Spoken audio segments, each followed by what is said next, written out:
আমার হলো না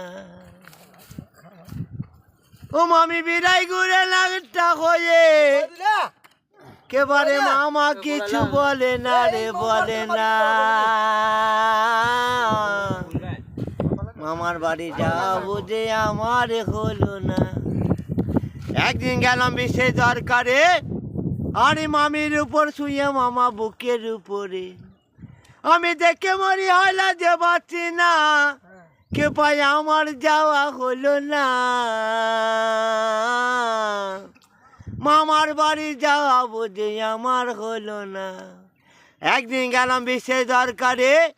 আরে মামির উপর শুয়ে মামা দুধ পান করে আমি দেখে মরি হলা যে বাঁচি না ওরে আমার যাওয়া হলো না মামার বাড়ি যাওয়া বুঝি আমার হলো না মামার বাড়ি যাওয়া বুঝি আমার হলো না